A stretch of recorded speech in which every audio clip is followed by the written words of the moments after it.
Si Pedro ug si Juan sa atubangan sa korte. Gawa Kapitulo 4 versikulo 1 hanggang 22. Samtang nagsulti pa si Pedro ug si Juan sa mga tawo, miduol kanila ang mga pari, ang mga Saduceo, ug ang pangulo sa mga gwardya sa templo. Nasuko sila tungod kay nagtudlo kining duha nga si Jesus na banhaw, ug kini nagapamatuod nga ang mga patay banhawon. Busagi dakop nila si Pedro ug si Juan. Sukit-sukitan ante nila sila, apan tungod kay kilom-kilom na, gisulod lang una nila sila sa prisohan hangtod sa pagkabuntag. Apan bisan mao kini ang nahitabo kanila, daghan sa mga nakadungog sa ilang pagpanudlo ang mituo.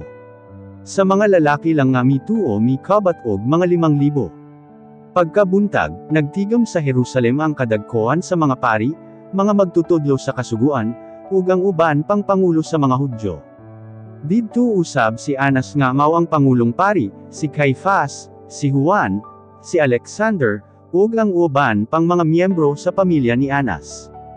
Gidala ngadto kanila si Pedro ug si Juan ug gipangutana, sa unsang gahum ug kang kinsang gahum ang inyong gigamit sa pag-ayo sa tawo nga bakol. Si Pedro nga gigamhan sa Espiritu Santo mitubag, kamo nga mga pangulo ug mga tigdumala sa mga Hudyo, kon giimbestigar ninyo kami mahitungod sa pag-ayo sa tawong bakol, angay kamong masayod ug ang tanang taga-Israel, nga giayo kining tawhana nga nagatindog dinhi karon pinaagi sa gahom ni Hesus Kristo nga taga Nazaret. Siya mao ang inyong gilansang sa krus ug gipatay. Apan gibanhaw siya sa Dios. Si Jesus mao ang gipasabot nga bato sa kasulatan nga nagaingon, ang bato nga gisalikway ninyo nga mga panday mao ang nahimong pundasyon nga bato. Wala nay lain pa sa tibuok kalibutan nga makaluwas kanato kondili si Jesus lamang. Natingala sila kang Pedro ug kang Juan tungod kay wala gayud sila'y kahadlok sa pagsulti, kay nasayod sila nga ang duha mga yano lamang nga mga tawo ug walay taas nga kahibalo. Anya nailhan nila nga kini sila mga kauban ni Jesus kaniadto. Gusto unta nila nga musulti batok sa milagro nga gihimo nila ni Pedro, apan tungod kay ang tawo nga giayo nagatindog sa kilid ni Pedro ug Juan mihilem na lamang sila. Busa gipagawas una nila si Pedro ug si Juan gikan sa ilang gitiguman ug nagsabot-sabot sila. Miingon sila, unsa man ang atong himuon nining mga tawhana.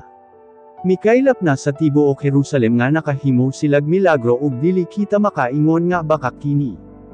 Aron dili na mo kaylap ang ilang pagpanudlo sa mga tawo, sultihan nato sila nga dili nagayod sila magtudlo mahitungod kang Hesus. Ug gipatawag nila si Pedro ug si Juan ug gisultihan nga dili nagayod sila mosulti o kahamanudlo mahitungod kang Hesus. Apan mitubag si Pedro ug si Juan kanila, hunahuna aragod ninyo pag-ayo kon asa niini ang matarong sa pananaw sa Dios, ang pagtuman kaninyo ang pagtuman sa Dios. Dili mahimo nga dili kami manugilon mahitungod sa among nakita ug nadunggan. Apan gipasidanan gihapon sila nga dili nagayud manugilon, ug pagkahuman gibuhian sila. Bisan kon gusto unta nilang pasakita ng duha dili nila kini mahimo tungod kay nahadlok sila sa mga tawo, kay ang mga tawo nagadayeg sa Dios tungod sa milagro nga nahitabo.